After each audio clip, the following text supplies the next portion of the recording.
Fala galera, beleza com vocês? Todd na área. Olha, nós vamos para uma revisão para o vestibular Unicesumar Medicina, revisão de biologia. Não conhece o canal do Professor Todd? Então venha visitar, tem muitas aulas de qualidade que com certeza ajudará você a passar no vestibular. Pergunta pro Todd, é o seu canal que está começando agora.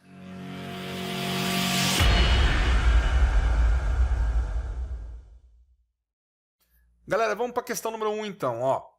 Em um local no Pantanal são encontrados jacarés, capivaras, araras, buritis e gramíneas. Esse conjunto de organismos compõe...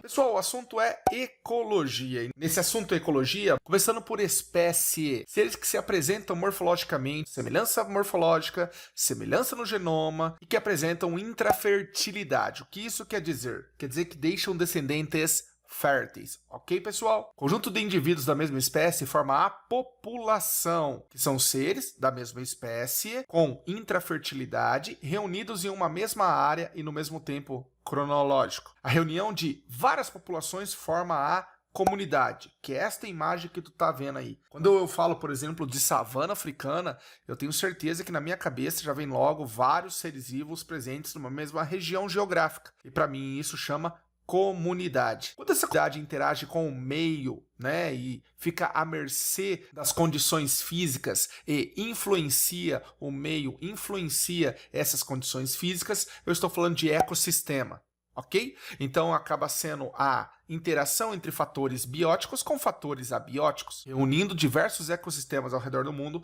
eu tenho a chamada biosfera, que é a porção viva do planeta Terra. A interseção entre a hidrosfera, a atmosfera e a litosfera forma a biosfera, ok? Beleza? Vamos agora então para a questão. Em um local no Pantanal são encontrados jacarés, seres vivos, capivaras, seres vivos, araras, seres vivos, buritis, seres vivos, e gramíneas, seres vivos. Esse conjunto de organismos compõe. Galera, ele falou de organismos, ok? Quando ele fala que o conjunto de organismos compõe, na hora tem que vir comunidade, também chamada de biocenose, porque são várias populações ali, ó, de jacarés, de capivaras, de araras, buritis e gramíneas. Estão onde? No Pantanal. O Pantanal é o território geográfico, ok? Resposta correta, a letra B. Letra B, galera. Questão 2. Esse tecido está presente em todos os órgãos e sob a epiderme. Sob a epiderme quer dizer abaixo. Dentre outras funções, ele dá suporte e apoio aos epitélios de revestimento e glandular, une os músculos esqueléticos aos ossos e atua no transporte de produtos do metabolismo, nutrientes e gases. A descrição corresponde a um tecido que se origina a partir...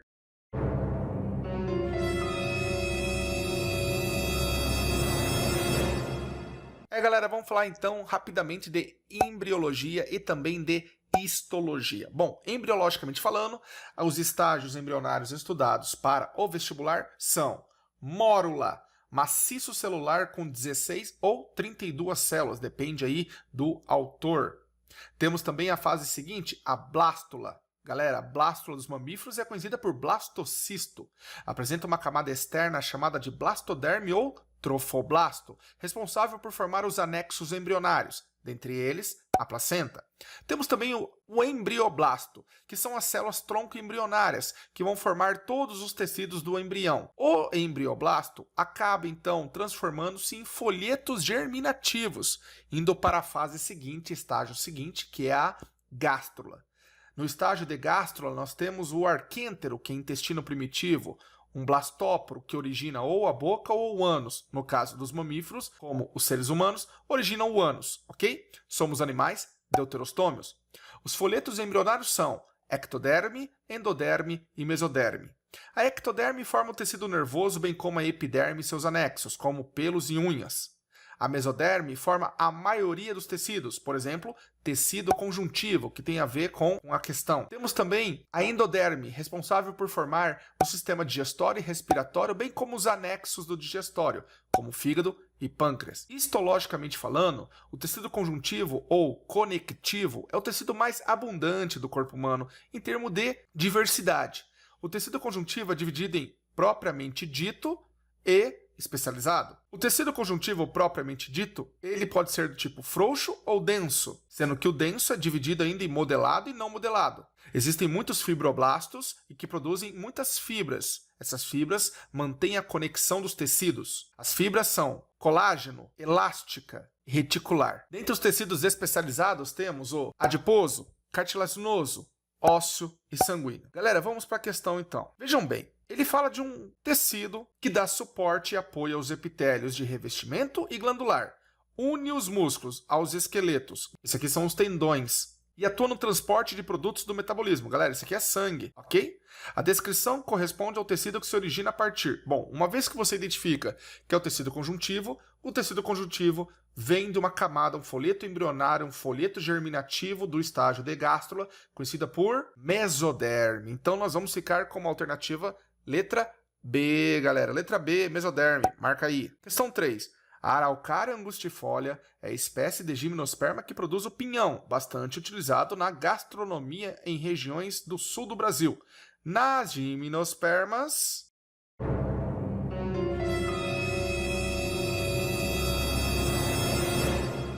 Isso aí, galera, gimnospermas corresponde ao terceiro grupo das plantas. No reino vegetal, nós estudamos briófitas, pteridófitas e, posteriormente, gimnospermas. As gimnospermas já são plantas mais evoluídas, apresentam porte grande, como pinheiros e sequoias.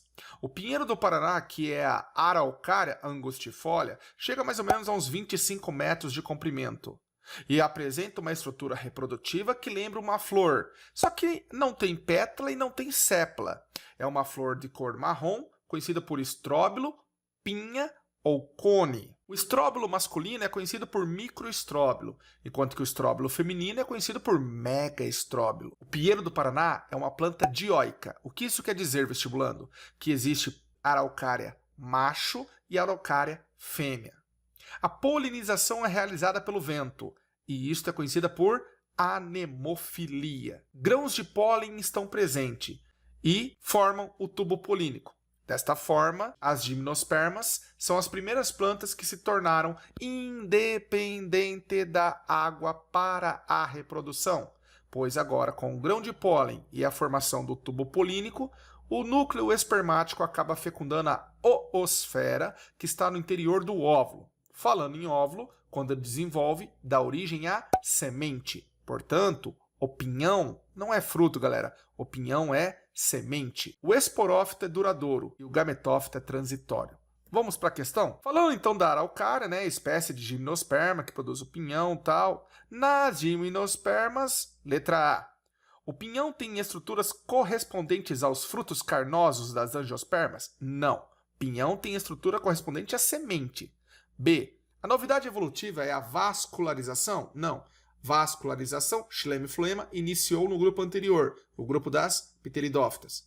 Os esporos femininos e masculinos são formados nos estróbilos após mitose? Não, galera. A meiose aqui é a meiose espórica, alternância de geração, gametófito, esporófito, meiose espórica. Ciclo haplodiplobionte. Está errada a letra C. D. A semente é formada pelo óvulo fecundado e o endosperma? Perfeito, galera. Endosperma é a substância nutritiva para o futuro embrião. E esse endosperma ele é haploide. Haploide. Advém do núcleo polar. Portanto, a alternativa correta é a letra D. Questão 4. A indústria alimentícia utiliza a fermentação realizada por micro-organismos para a obtenção de diversos produtos, como iogurte, fermentação lática, e cerveja, fermentação alcoólica. As fermentações lática e alcoólica possuem algumas diferenças, sendo que...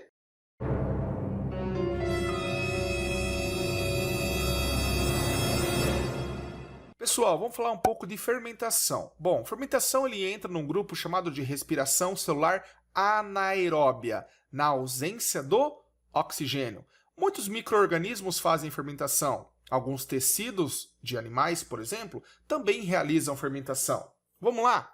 As fermentações podem ser subdivididas em alcoólica, acética, lática e butírica, ok? Fermentação alcoólica, evidentemente, acaba formando álcool, etanol. Fermentação acética forma o ácido acético, vinagre. Lática forma o ácido lático.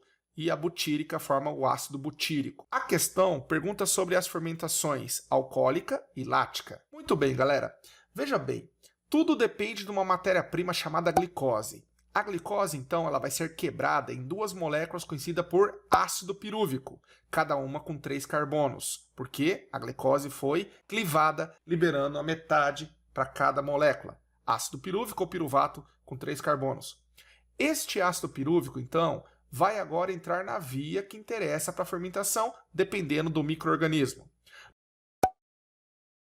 Os fungos, leveduras, fazem o álcool a partir do piruvato do ácido pirúvico. A enzima utilizada aqui é a enzima zimase e desenvolve no etanol com liberação de gás carbônico. A fermentação lática ela é realizada, por exemplo, por bactérias do grupo dos lactobacilos e também quando um tecido muscular do corpo humano fica fadigado. O ácido lático é interessante porque não ocorre liberação de gás carbônico, ok? E é realizada, como eu já disse, por micro-organismos conhecidos por bactérias e também por tecidos musculares. Valeu? Então vamos para a questão então. Olha só, letra A. Apenas a fermentação alcoólica ocorre liberação de CO2? Galera, verdadeiro, considerando apenas essas duas do enunciado. Na fermentação lática não tem liberação de CO2, acaba formando lactato a partir do ácido pirúvico ou do piruvato. Forma lactato. Lactato possui 3 carbonos, não libera gás carbônico, portanto. Valeu, galera? Então nós vamos ficar como resposta aqui a letra A.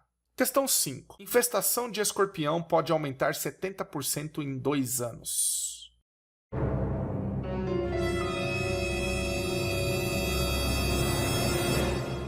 Galera, escorpiões. Escorpiões são artrópodos, apresentam um exoesqueleto de quitina que é trocado periodicamente por um fenômeno conhecido por muda ou equidise. O hormônio por trás disso é a equidisona, também chamado de hormônio da muda. São seres aracnídeos com 8 patas, cefalotórax e abdômen. O abdômen é subdividido em pré-abdômen e pós-abdômen. O pós-abdômen é o que você conhece por cauda. E ao fim dele, ou ao fim da cauda, você tem um aguilhão ou ferrão, na qual injeta a peçonha. São animais que não apresentam mandíbula, mas apresentam quelíceras. Isso é derivado do grupo dos aracnídeos, são classificados como quelicerados, ok? Apresenta macho e fêmea realizando uma dança chamada dança da corte ou dança nupcial. Apresentam membros que são modificados em pinças, conhecida por pedipalpos, em pinça ou quelas. A respiração é do tipo traqueal e também filotraqueal. Já a excreção é realizada por túbulos de Malpighi e também por glândulas coxais. São animais ovíparos, possuem fecundação interna, mas as fêmeas apresentam uma característica importante. Elas podem realizar um fenômeno chamado de partenogênese. O que seria partenogênese? Quando o óvulo, sem que ocorra fecundação com o espermatozoide do macho, o óvulo simplesmente entra num processo embrionário, desenvolvendo em novos escorpiões do sexo feminino. Essa partenogênese, onde o óvulo forma a fêmea haploide, é chamada de partenogênese teleótoca. Existem 3 tipos de partenogênese: arenótoca, teleótoca e deuterótoca. A partenogênese arenótoca forma apenas machos. Encontramos, por exemplo, nas abelhas. O zangão vem por partenogênese. Teleótoca, escorpiões, por exemplo. Deuterótoca, quando formam macho e também fêmea. Ok, vamos para a questão 5 então. Infestação de escorpião pode aumentar 70% em 2 anos. Uma empresa especializada no controle de pragas informou que só nas 2 primeiras semanas de 2016, mais de 60 infestações de escorpiões foram controladas pelos biólogos da equipe na Grande São Paulo. Dentre os fatores que facilitam a proliferação do escorpião amarelo, Titus cerulatus, pode ser mencionado o processo de reprodução assexuada, por meio do qual um único indivíduo libera de 20 a 30 filhotes no ambiente, várias vezes ao ano. De acordo com as informações do texto, é correto afirmar que o escorpião amarelo, letra A, se reproduz por partenogênese gerando apenas fêmeas? Verdadeiro, galera, pode marcar a letra A.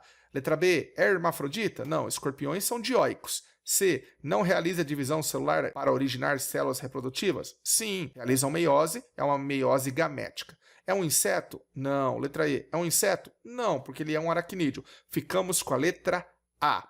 Alguns autores consideram partenogênese como reprodução sexuada, porque nós temos gameta-óvulo participando. No caso do texto, ele considerou como sendo assexuada a partenogênese. Gabarito, letra A. Questão 6. Uma parceria realizada entre cientistas brasileiros e norte-americanos resultou no desenvolvimento de um sistema que reproduz em laboratório a quebra de moléculas da água promovida por energia solar. Esse sistema conta com moléculas fotoativas e de nanopartículas catalisadoras que imitam o sistema fotossintético natural existente nos vegetais. Os pesquisadores pretendem utilizar esse sistema artificial da produção de energia em larga escala. Nas plantas, esse fenômeno reproduzido artificialmente em laboratório ocorre naturalmente em...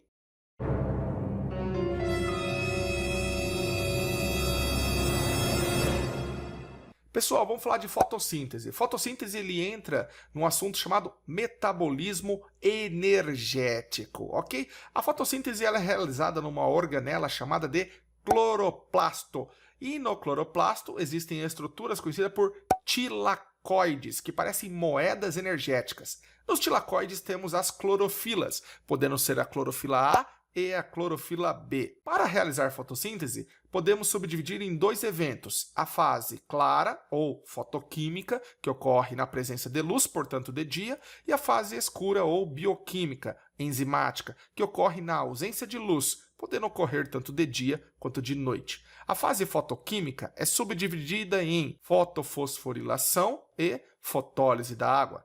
Já a fase escura é subdividida em ciclo de Calvin-Benson, também chamado de ciclo das pentoses ou ciclo do açúcar. A fase escura ou bioquímica ocorre num líquido rico em enzimas no interior do cloroplasto, conhecido por estroma, ok? No tilacoide, as clorofilas captam a luz solar e excitam seus elétrons que vão fazer o quê? Participar de uma cadeia oxidativa, produzindo ATP. Esse ATP, mais tarde, vai ser armazenado na molécula de glicose, ok? Pessoal, vamos ler então a questão, ó, no finalzinho lá. Nas plantas, esse fenômeno reproduzido artificialmente em laboratório ocorre naturalmente, letra A, nos tilacoides dos cloroplastos, durante a etapa clara da fotossíntese.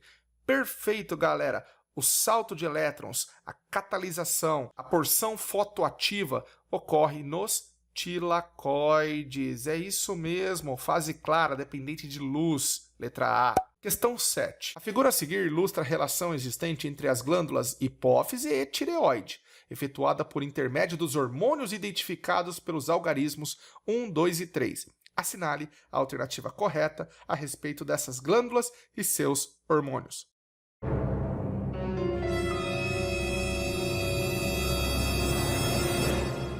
Muito bem, pessoal, vamos agora falar de uma glândula que situa-se na laringe, no pescoço, chamada de tireoide.